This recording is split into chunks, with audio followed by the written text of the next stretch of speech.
नमस्कार दोस्तों, स्वागत है एक बार फिर से आपके अपने चैनल धार्मिक हिंदी कहानियां में। प्रिय भक्तों, आज आश्विन मास के शुक्ल पक्ष की महानवमी तिथि है और आज का दिन अष्ट सिद्धि प्रदान करने वाली माता सिद्धदात्री को समर्पित है। आज के दिन माता सिद्धदात्री की कथा को श्रवण करने से मनुष्य की सभी तरह के कार्यों की सिद्धि हो जाती है। माता उन सभी जातकों को अभय का वरदान देती है। बल, बुद्धि, विद्या के साथ ही शुभता का भी आशीर्वाद प्राप्त होता है। तो आज मैं आपको सुनाने जा रही हूँ नवरात्रि में सुनी जाने वाली माता सिद्धदात्री की बड़ी ही दुर्लभ कथा। इन कथाओं को बड़ी ही श्रद्धा और प्रसन्नित मन से सुनिएगा। एक समय की बात है जब सृष्टि में अंधकार छा गया था, तब एक दिव्य शक्ति ने जन्म लिया जो महाशक्ति के अलावा और कोई नहीं थी। देवी शक्ति ने ब्रह्मा, विष्णु और महेश की त्रिमूर्ति को जन्म दिया और तीनों को संसार के लिए अपने कर्तव्यों को निभाने के लिए अपनी भूमिका समझने की सलाह दी। उनके कहे अनुसार त्रिदेव एक महासागर के किनारे बैठ गए और कई वर्षों तक तपस्या की। तब माँ देवी ने सिद्धिदात्री के रूप में उन्हें दर्शन दिए और तीनों को अपनी शक्तियों के रूप में पत्नियां दी ताकि वे लोग उनकी मदद से सृष्टि रचना का कारोबार कर सके और धीरे धीरे सृष्टि में सब कुछ निर्माण हो सके। इस तरह माँ सिद्धिदात्री की कृपा से सृष्टि की रचना, पालन और संहार का कार्य संचालित हुआ। उस समय भगवान शिव ने माता सिद्धिदात्री की कठोर तपस्या करके 8 सिद्धियों को प्राप्त किया था। साथ ही माँ सिद्धिदात्री की कृपा से भगवान शिव का आधा शरीर देवी का हो गया और वे अर्धनारीश्वर कहलाए। माँ दुर्गा का वह अत्यंत ही शक्तिशाली स्वरूप है। इस ब्रह्मांड की शक्ति देवी दुर्गा है, जिन्होंने समय समय पर विभिन्न रूप धारण करके प्रकृति और सृष्टि के संरक्षण का कार्यभार संभाला। जब किसी दैत्य के सामने देवताओं के युद्ध कौशल कम पड़ जाया करते थे तो स्वयं आदिशक्ति भवानी सिद्धदात्री ने अपने पुत्रों का रक्षण किया। माता सिद्धदात्री देवी दुर्गा जो न सिर्फ नारी शक्ति का स्वरूप है बल्कि भक्तों की आस्था का परमपात्र भी है। एक समय पर महिषासुर नामक एक भयंकर राक्षस ने चारों ओर हाहाकार मचा दिया। वह जहां तहां मौत का नाच नचाता था और उसके गण ऋषियों के यज्ञों में विघ्न उत्पन्न करते थे। महिषासुर को वरदान प्राप्त था कि कोई भी देव, पशु या नर उसका वध नहीं कर सकता, इसलिए स्वयं त्रिदेव भी उसको मारने में असमर्थ थे। निरंकुश दैत्य राज महिषासुर ने अपने वरदान को कवच के रूप में उपयोग करते हुए देवलोक में भी अपना आधिपत्य जमा लिया और देवों को वहां से निकाल फेंका। देवताओं के यज्ञ भाग को भी उसने अपने वश में कर लिया। दैत्य राज्य से परेशान होकर सभी देवता त्रिदेव के पास गए और उनकी स्तुति करने लगे। सभी देवताओं के मुख पर चिंता का कारण त्रिदेव पहले से जानते थे। ये सब हाल जानकर भगवान शिव मुस्कुराए और बोले, हे नारायण, अब समय है कि हम सभी अपने तेज से इस जग की रक्षिका देवी दुर्गा का आह्वान करें। ये सुनकर स्वयं ब्रह्मदेव और नारायण ने भी हामी भर दी। इसके बाद स्वयं भगवान शिव, भगवान विष्णु और ब्रह्मदेव के शरीर से तेज उत्पन्न हुआ और वह एक जगह आकर मिल गया। इसके बाद वहां जितने भी देवता उपस्थित थे सभी के शरीर से महायज उत्पन्न हुआ और सभी त्रिदेव के उस परम तेज में आकर मिल गए। उस दिव्य तेज ने एक सुंदर स्त्री का रूप ले लिया। महादेव के तेज से माता का मुख हुआ, नारायण के तेज से 8 भुजाएं हुई, ब्रह्मदेव के तेज से चरण पादुकाएं बनी, यमराज के तेज से मस्तक और केश हुए, चंद्रदेव के तेज से माता के स्तन, देवराज के तेज से माता की कमर, वरुण के तेज से जंघाएं और इसी तरह से अन्य देवताओं के तेज से माता के अन्य अंग उत्पन्न हुए। सभी ने मिलकर माता को श्रेष्ठ अस्त्र शस्त्र दिए। महादेव ने अपने त्रिशूल से शूल, नारायण ने अपने चक्र से एक दिव्य चक्र, ब्रह्मदेव ने एक दिव्य कमंडलू, देवराजेंद्र ने एक दिव्य और शक्तिशाली वज्र, सागर ने सुंदर रत्नों से सजे आभूषण, कभी मैले ना होने वाले वस्त्र और मुकुट दिए, वरुण ने शंख, हिमालय ने माता को सवारी रूप में सिंह और इसी प्रकार देव शिल्पी विश्वकर्मा ने माता को दिव्य अस्त्र और शस्त्र निर्माण करके दिए। माता का ये स्वरूप अत्यंत तेजस्वी और भयंकर था। देवी के इस विशाल और भव्य स्वरूप को देखकर सभी देवताओं ने करबद्ध होकर उनकी स्तुति की तथा देवी पर पुष्पों की वर्षा की। माता ने प्रसन्न होकर कहा, हे देवों, कहो मेरा प्रादुर्भाव किस प्रयोजन से किया है। मैं अत्यंत प्रसन्न हूँ, मुझे बताओ, मैं तुम्हारी समस्या का हल कर देती हूँ। जिसके बाद देवताओं ने सारा हाल माता को कह सुनाया।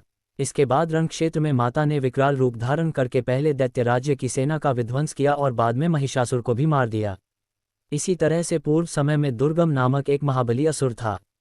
उसने भगवान ब्रह्मा की कठोर तपस्या करके अद्भुत वरदान प्राप्त कर लिया। वरदान के प्रभाव से दुर्गमासुर ने वेदों का अपहरण कर लिया, जिससे सारी धार्मिक क्रियाएं और भावनाएं लुप्त हो गई। दुर्गमासुर ने अहंकार के वश होकर संसार को अपमानित और पीड़ित कर रखा था। घोर अकाल पड़ गया, सभी जीव अन्न और जल के लिए छटपटाने लगे और तीनों लोकों में त्राहि त्राहि मच गई। सभी देवता भी ये देखकर बहुत डर गए। सभी देवता माँ भवानी की शरण में गए और माता से प्रार्थना करते हुए बोले, हे माँ भवानी, माँ सिद्धिदात्री, आप असुरों का संहार करने वाली हो। आपने शुंभ, निशुम्भ, चंड, मुंड, मधु, कैट, महिषासुर आदि दैत्यों का वध करके हमारी रक्षा की है। हे माता, आपने हमें आशीर्वाद दिया था कि जब भी हम पर संकट आएगा आप हमारा उद्धार करेंगी। उसी प्रकार से है भगवती माता दुर्गमासुर का वध करके हमारी रक्षा कीजिए। देवताओं की विनती से प्रसन्न होकर मां भगवती ने जल की अनन्य धाराएं प्रवाहित करके चारों ओर जल ही जल प्रवाहित कर दिया। गायों के लिए घास, अन्य जीवों को अन्न जल से तृप्त किया और समस्त संसार की रक्षा करके सुरक्षा चक्र का घेरा बनाकर स्वयं बाहर बैठ गई। दुर्गमासुर ने ये सब देखकर चिंतित होकर देवी मां पर असुरों की सेना से आक्रमण करा दिया। तभी सुंदर सलोनी मां भगवती ने अस्त्र शस्त्र से सुसज्जित होकर विराट रूप धारण करके समस्त असुरों का वध करके त्रिशूल से दुर्गमासुर का वध कर दिया और संसार में धर्म की स्थापना की। दुर्गमासुर का वध करने के कारण मां भगवती इस संसार में दुर्गा के नाम से विख्यात हुई। माता सिद्धदात्री कमल पुष्प पर आश्रित होती है। इनका वाहन सिंह है और माता सिद्धदात्री 4 भुजाओं वाली है। इनकी दाहिनी ओर की भुजा में गधा और दूसरी भुजा में चक्र है। बाएं ओर की भुजा में कमल और शंख है। अन्य 8 दुर्गाओं की पूजा उपासना शास्त्र विधि विधान के अनुसार करते हुए भक्तजन दुर्गा पूजा नवमी के दिन इनकी उपासना में प्रविष्ट होते हैं और इन सिद्धिदात्री माता की उपासना पूर्ण कर लेने के बाद भक्तों और साधकों की लौकिक परौकिक सभी प्रकार की कामनाओं की पूर्ति होती है। एक बार प्रेम से बोलिए सिद्धिदात्री माता की जय। एक समय बृहस्पति जी ब्रह्मा जी से बोले, हे ब्राह्मण श्रेष्ठ, चैत्र व आश्विन मास के शुक्ल पक्ष में नवरात्र का व्रत और उत्सव क्यों किया जाता है? इस व्रत का क्या फल है और इसे किस प्रकार करना उचित है? सबसे पहले इस व्रत को किसने किया? सब विस्तार से कहिए। बृहस्पति जी का ऐसा प्रश्न सुन ब्रह्मा जी ने कहा, हे बृहस्पति, प्राणियों के हित की इच्छा से तुमने बहुत अच्छा प्रश्न किया है। जो मनुष्य मनोरथ पूर्ण करने वाली दुर्गा, महादेव, सूर्य और नारायण का ध्यान करते हैं वे मनुष्य धन्य है। ये नवरात्र व्रत संपूर्ण कामनाओं को पूर्ण करने वाला है। इसके करने से पुत्र की कामना वाले को पुत्र, धन की लालसा वाले को धन, विद्या चाहने वाले को विद्या और सुख की इच्छा वाले को सुख मिलता है। इस व्रत को करने से रोगी मनुष्य का रोग दूर हो जाता है तथा मनुष्य की संपूर्ण विपत्तियां दूर हो जाती है और घर में समृद्धि की वृद्धि होती है तथा बंध्या को पुत्र प्राप्त होता है। समस्त पापों से छुटकारा मिल जाता है और मन का मनोरथ सिद्ध हो जाता है। जो मनुष्य इस नवरात्र व्रत को नहीं करता वह अनेक दुखों को भोगता है और कष्ट व रोग से पीड़ित हो अंगहीनता को प्राप्त होता है।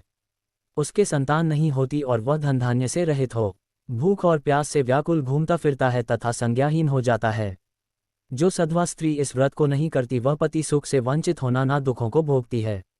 यदि व्रत करने वाला मनुष्य सारे दिन का उपवास ना कर सके तो एक समय भोजन करें और 10 दिन बंधु बांधवों सहित नवरात्र व्रत की कथा का श्रवण करें।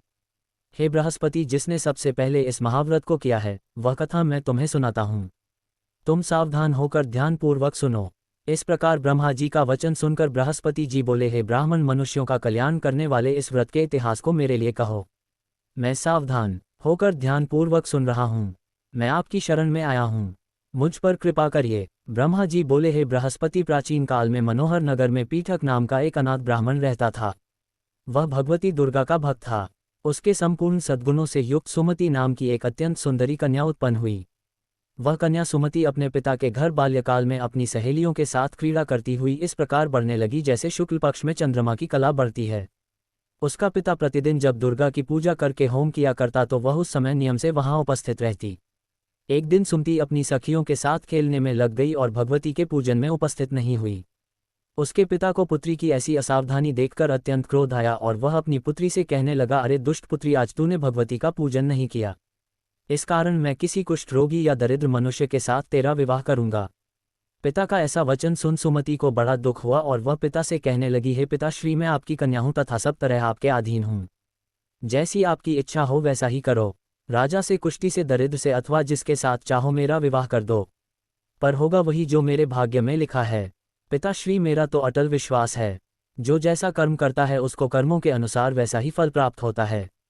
क्योंकि कर्म करना मनुष्य के आईन है, पर फल देना ईश्वर के आईन है।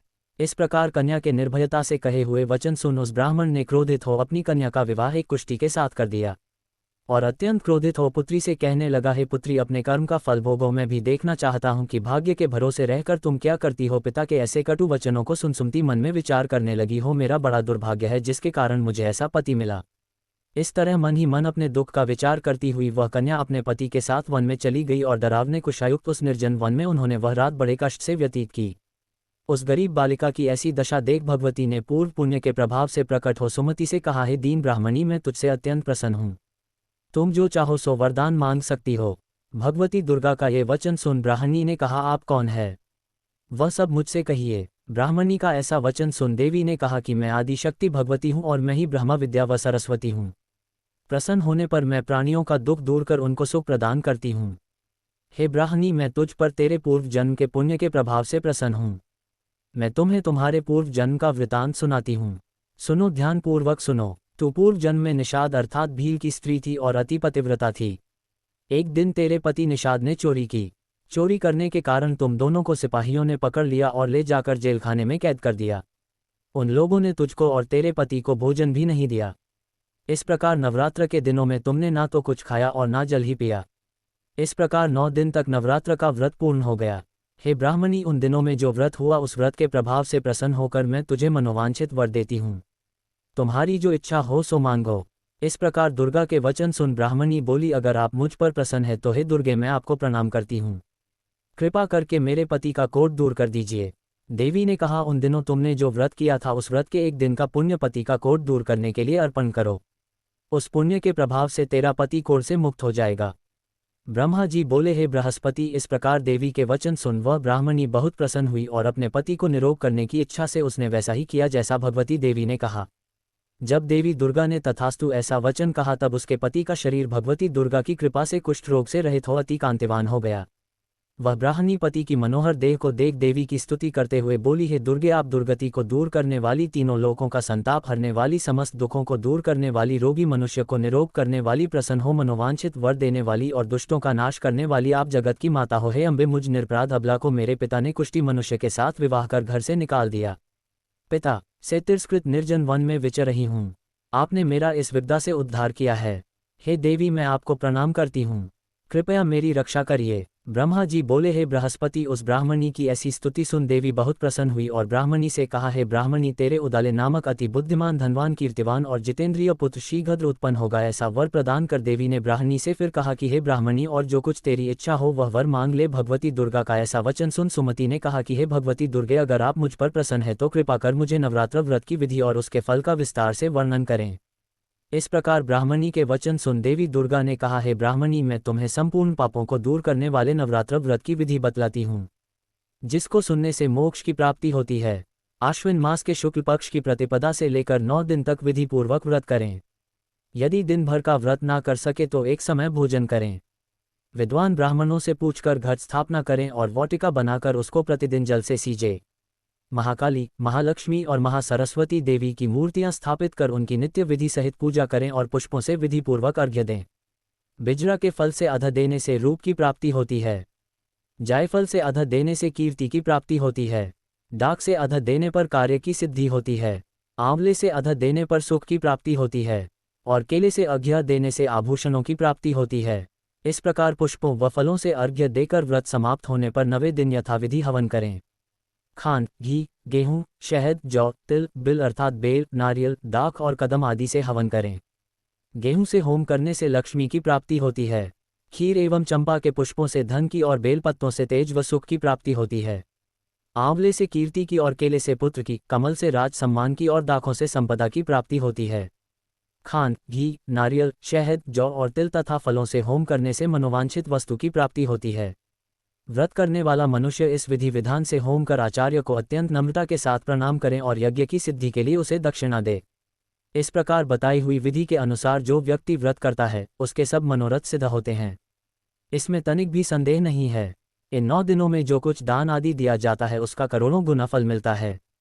इस नवरात्र व्रत को करने से अश्वमेध यज्ञ का फल मिलता है। हे ब्राह्मणी, इस संपूर्ण कामनाओं को पूर्ण करने वाले उत्तम व्रत को तीर्थ, मंदिर अथवा घर में विधि के अनुसार करें। ब्रह्मा जी बोले, हे बृहस्पति, इस प्रकार ब्राह्मणी को व्रत की विधि और फल बताकर देवी अंतर्ध्य हो गई। जो मनुष्य या स्त्री इस व्रत को भक्ति पूर्वक करता है वह इस लोक में सुख प्राप्त कर अंत में दुर्लभ मोक्ष को प्राप्त होता है। हे बृहस्पति, यह इस दुर्लभ व्रत का महात्म्य है जो मैंने तुम्हें बतलाया है। ये सुन बृहस्पति जी आनंद से प्रफुल्लित हो ब्रह्मा जी से कहने लगे कि हे ब्राह्मण, आपने मुझ पर अति कृपा की जो मुझे इस नवरात्र व्रत का महात्म्य सुनाया। ब्रह्मा जी बोले कि हे बृहस्पति, ये देवी भगवती संपूर्ण लोकों का पालन करने वाली है। इस महादेवी के प्रभाव को कौन जान सकता है। एक बार प्रेम से बोलिए देवी भगवती की जय। प्रिय भक्त जनों, आइए अब सुनते हैं माता शीतला की कथा। इनकी कथा को श्रवण किए बिना ये कथा अधूरी है। एक बार एक राजा के इकलौते पुत्र को शीतला चेचक निकली। उसी के राज्य में एक काची पुत्र को भी शीतला निकली हुई थी। काची परिवार बहुत गरीब था पर देवी भगवती का उपासक था। वह धार्मिक दृष्टि से जरूरी समझे जाने वाले सभी नियमों को बीमारी के दौरान भी भलीभांति निभाता रहा। घर में साफ सफाई का विशेष ख्याल रखा जाता था। नियम से देवी भगवती की पूजा होती थी। नमक खाने पर पाबंदी थी। सब्जी में ना तो चौक लगता था और ना कोई वस्तु भुनी तली जाती थी। गर्म वस्तु ना वह स्वयं खाता ना शीतला वाले लड़के को देता था। ऐसा करने से उसका पुत्र शीघ्र ही ठीक हो गया। उधर जब से राजा के लड़के को शीतला का प्रकोप हुआ था तब से उसने देवी भगवती के मंडप में शतचंडी का पाठ शुरू करवा रखा था। रोज हवन और बलिदान होते थे। राजपुरोहित भी सदा भगवती के पूजन में निमग्न रहते। राजमहल में रोज कढ़ाई चढ़ती, विविध प्रकार के गर्म स्वादिष्ट भोजन बनते। सब्जी के साथ कई प्रकार के मांस भी पकते थे। इसका परिणाम ये होता कि उन लजीज भोजनों की गंध से राजकुमार का मन मचल उठता और वह भोजन के लिए जिद करता। एक तो राजपुत्र और दूसरे इकलौता, इस कारण उसकी अनुचित जिद भी पूरी कर दी जाती। इस पर शीतला का कोप घटने के बजाय बढ़ने लगा। शीतला के साथ साथ उसे बड़े बड़े फोड़े भी निकलने लगे, जिनमें खुजली और जलन अधिक होती थी।